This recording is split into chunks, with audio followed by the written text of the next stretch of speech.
So good morning. I want to stress before we start, this is all very preliminary information. We currently have an active investigation and it is just getting underway. So again, this is very preliminary.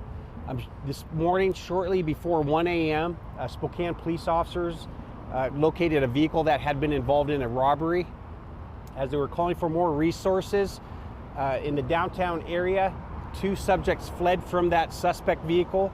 The driver of that vehicle continued to leave the area with officers behind that vehicle. At one point, the vehicle with the suspect driver still in it crashed his vehicle. While this was occurring, other officers were able to detain the 2 who fled from the vehicle. At some point after the driver of the vehicle crashed the vehicle, rounds were exchanged between 2 Spokane police officers and the suspect that was driving the vehicle. We do not believe in that first incident that the suspect was struck by any rounds. We called for more resources, including the Spokane County Sheriff's Office. Coeur d'Alene also offered some assistance, as did Post Falls. We brought in multiple pieces of armor to keep the vehicle secure and from leaving while the suspect was still inside, still armed with a gun. Over the course of more than 4 hours, officers attempted to get the suspect to exit the vehicle. During these 4 hours, officers attempted to deploy pepper balls, OC and CS. Multiple times while they were trying to deploy gas into the vehicle, the suspect would take the gas canister and throw it outside of the vehicle. Our staff that were on scene also advised that at one point they saw the suspect injecting drugs into him, and he continued to also make profane gestures towards the officers while the officers continued to try to de-escalate and get the subject to come out of the vehicle. Then around 6 a.m. this morning, the suspect exited the vehicle. In the meantime, we believe one of the OC canisters or a noise flash diversionary device may have started a fire next to the vehicle. So while they were talking to this individual, a fire was also occurring in close proximity to the vehicle. The suspect exited the vehicle, still armed with a gun. The officers on scene told me that it appeared like he was looking for the officers, trying to get target acquisition on the officers. And as he was still in possession of the gun, we had 3 officers fire. That was 2 Spokane police officers and 1 sheriff's deputy that fired their weapons. Fire and AMR were staged on scene. They were able to quickly respond and determine that the subject was deceased. Who takes control of the investigation now? That's a great question. Yeah, so because both Spokane police officers and Spokane County Sheriff's officers were involved, Washington State Patrol will be the lead agency for this. Sorry. Who were the 3 officers that shot again? What agencies were they from? Yeah, go ahead. Yeah, so 2 from the Spokane Police Department and 1 detective from the Spokane County Sheriff's Office. About what time was the suspect shot? I believe about 5:45 this morning. Any information on that person? We know that there was a prior robbery charge or involvement. Is that a robbery that happened this morning, or is that a robbery, old information? So right now we're still investigating that robbery incident. We do not have any information we can give out right now on that. And then it looked like there were multiple scenes. It looked like there was something over there, over here, a little further down. So what you probably saw were officers trying to keep the scene secure so people would not drive into the scene. That's what we would call the outer perimeter. There was some reporting that this started as an armed robbery at the hotel just over across the street. That hotel sounds like it was not involved. I do not believe so. Yeah. Is there body cam footage of the incident that's going to be reviewed, or? Yeah, my understanding is there will be body camera footage available. That's my understanding. Did this take place in the Goodwill parking lot? What's the approximate location? 600 block of East 3rd Avenue. And do we have everything open again? No, so they're still processing the scene right now. Our forensics division will be coming out, processing the crime scene. So currently, there's about a 4-block radius that's closed, and they'll be closed for multiple hours today. So the 600 block of East 3rd Avenue, can you be more descriptive? Was it in the street? Was it on the sidewalk? Was it a certain business? It was on the side of the business. It would be on the southwest side of the business. What business are we talking about? I don't have the name of the business. Yeah. Is there anything the public can do to help with the investigation? At this point, you know, we know we have so many Ring cameras out there, Nest cameras out there as well. So if anyone in the downtown area does have any of those or any surveillance footage as well, we definitely would ask them to call Crime Check and make that available to the investigators. And I just want to confirm, I wrote down 2 different times, this might have been my fault. I thought you had said 6:15 the suspect left the car, or did you say? I don't have the exact time for you. I think it was around 5:45. We will get that for you. Okay, thank you. And I should add to that as well, there were multiple times where he was exiting the vehicle, going back in the vehicle, exiting the vehicle, going back in the vehicle. And again, for over 4 hours, they continued to try to negotiate with him, try to get him to put the weapon down. And so there was a lot of effort put into trying to get him to comply and come out of the vehicle without his firearm. Sadly, he did not. Is this a person you guys were familiar with? I don't have the identity to release to you yet. So I can't give that. I will say there will be more information forthcoming as well, though. How quickly did you guys dispatch that? I mean, you had firefighters on scene. Like how bad was the fire? So how fast were the firefighters able to respond to the fire? Yeah. It took several minutes because the fire was obviously in close proximity to the vehicle where the subject had contained himself. He had barricaded himself in there with items he was putting up against the doors. He was covering the windows so officers could not see inside. So we wanted to be very careful about not getting the firefighters too close to someone who had actively shot at officers, but still not allow this fire to spread, especially in these conditions.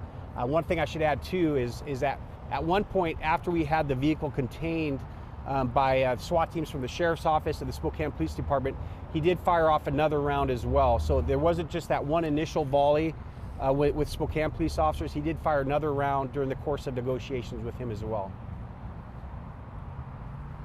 Like, did he fire at you guys or just fire a warning shot? That part we're not sure of yet. And when you actually, sorry. Go ahead. When deputies and officers had to actually take that step to shoot, you said they were just targeting them? Like, did he have his weapon pulled? Did he? My understanding is once he exited the vehicle, the entire time he still had the weapon in his hand. Okay. And then at some point, the officers made the decision that they needed to stop him since he still had that weapon in his hand, had obviously shot at least one time directly at Spokane police officers. With the officers that were on scene, may have shot at them again that second time while they were negotiating. So he was clearly a threat to the officers still, and clearly a threat to the community if he were to be able to escape that area. How communicative was he during that negotiation process? There was communication off and on via phone. Sometimes he would talk, sometimes he wouldn't. He also did make profane gestures towards the officers during the course of the negotiations with him as well. Where did officers first come in contact with this car that was a suspect vehicle in this robbery? My understanding, they first located the vehicle in the area of 2nd in Spokane. That's my understanding. Very close to where we are. Okay. And I'm sorry, I'm trying to piece this together in my head. Then he was there were more than one person was in the car at first. Yes, initially we believe there was a total of 3 people in the vehicle. When officers spotted the vehicle in the downtown area and were calling for more resources, two people were let out of the vehicle and tried to flee. They were quickly apprehended. While they were fleeing from the vehicle, the driver continued. Okay. Are those people, have they been cooperative? I don't have that information to give you. I'm not sure yet. Were they arrested? My understanding is right now they're being detained. Detained. Okay. Yes. All right. And then the vehicle fled, but eventually crashed at the site where this all ended. That's correct. And then as officers approached the car, there was rounds exchanged. That's the part we don't know yet. That's what the investigation will show. So as WSP collects the evidence, interviews the officers, looks at the body camera and the footage, that's where we'll get the exact details of what happened in that initial exchange of gunfire. Okay. But you can't say for sure that police fired at that initial, or you can't say that he fired in that initial exchange? No. At that initial exchange, we believe when the vehicle initially crashed, there was an exchange of gunfire initially with the first 2 Spokane police officers that had responded. During the course of the over 4 hours of negotiations, the suspect fired at least one other round as well. Okay. What we need to determine is, did he fire that out of the officers, or what was his target when he fired that second round of shots? But he did fire toward officers that first time, That is correct. and officers did fire back, That is correct. and no one was hit in that exchange. We had an officer that had a minor injury, treated at the scene, declined medical attention during the course of that exchange. In terms of whether he was injured, we don't know yet. Whether he In that initial volley, was shot, you mean? correct. So he had an injury, but it was very minor. The officer did, The officer. correct. Okay. And the suspect was not hit in that initial volley. We don't believe so, but we can't confirm that yet until the investigation is completed. And then I'm sorry to prolong this, but the fire you said was caused by a canister.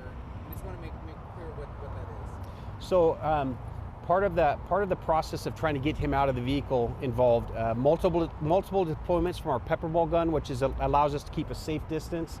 We also made an effort to deploy OC and CS canisters in the vehicle to get him to come out of the vehicle as well.